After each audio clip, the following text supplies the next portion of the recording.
Hi, Kevin Kalinsky, Winship Cancer Institute in Atlanta, Georgia in the US. In hormone receptor positive, HER2 negative advanced breast cancer, how do you decide between continuing endocrine therapy with a different CDK4/6 inhibitor versus switching to targeted therapies like capivasertib or elacestrant after progression? Well, thank you, Dr. Mendez from Portugal. It's a very good question. The second-line endocrine therapy space is really becoming an increasingly complicated space.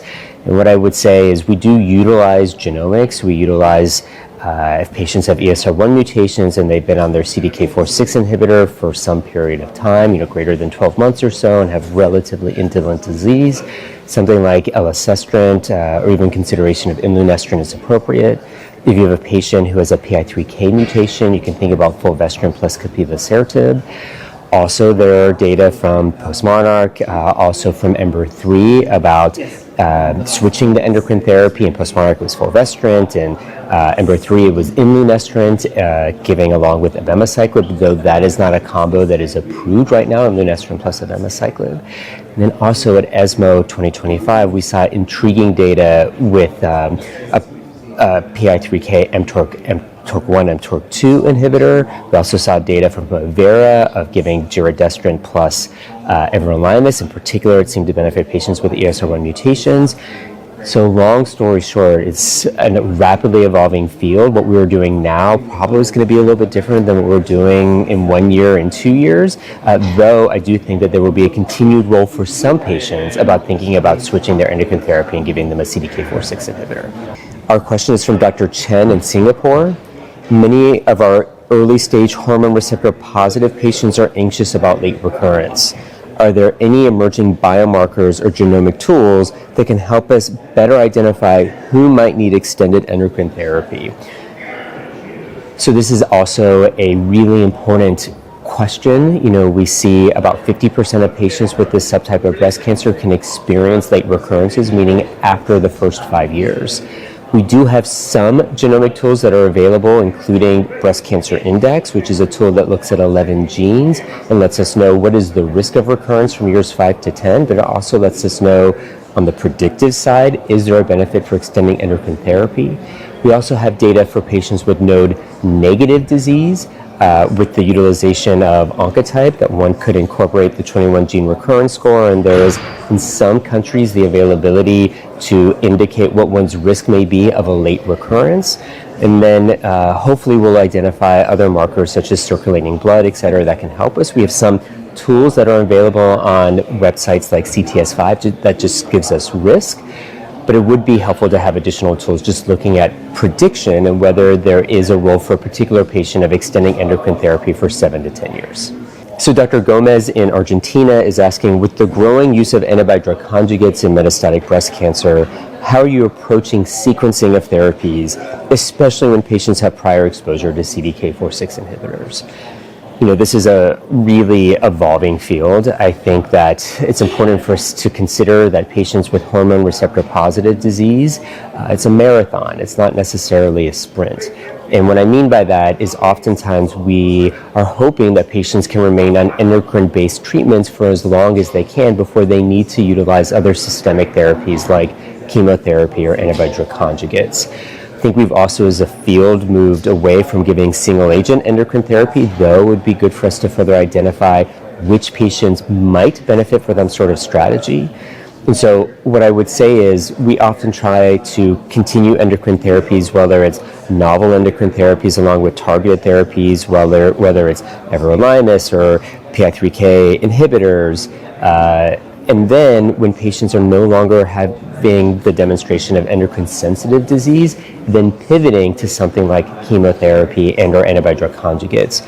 And one other thing that I will say is that our data about sequencing our current antibody-drug conjugates one after another, the currently available ones primarily have a topoisomerase payload. And we see that most frequently the first ADC is better than the second one. And so in general, I think about utilizing one ADC, not necessarily the second one that we have available.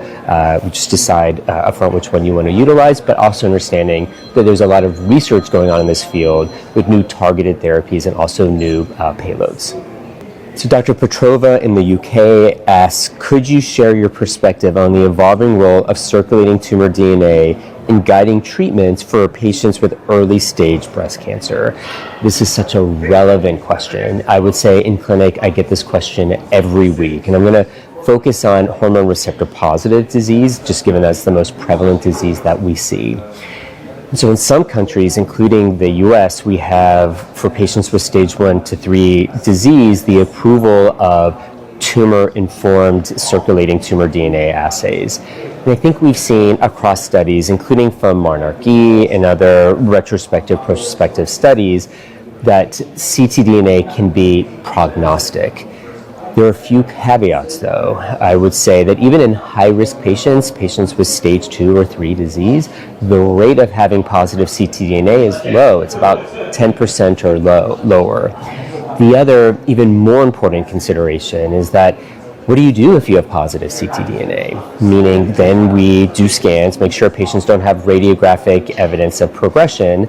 We have data from the DARE study, which was presented at ASCO 2025, that demonstrated that the rate of progression at that time is about 30%. Also in that study, we saw in a small population of patients, 16 patients in each arm, that patients were more likely to clear ctDNA if they switched their endocrine therapy to fulvestrant and added in palbociclib compared to continuing their endocrine therapy. However, we also don't know whether or not that clearance of ctDNA associates with having an improved invasive disease-free survival and outcome. And so what I would say is, yes, it's prognostic, but we also don't have great prediction data yet. And so to me, this is a really important research question. It's not quite ready for prime time in the majority of patients. Dr. Okafor in Nigeria asks, in resource-limited settings, genomic assays aren't always accessible. What practical clinical factors do you rely on to decide whether to offer adjuvant chemotherapy in hormone receptor positive, HER2 negative breast cancer?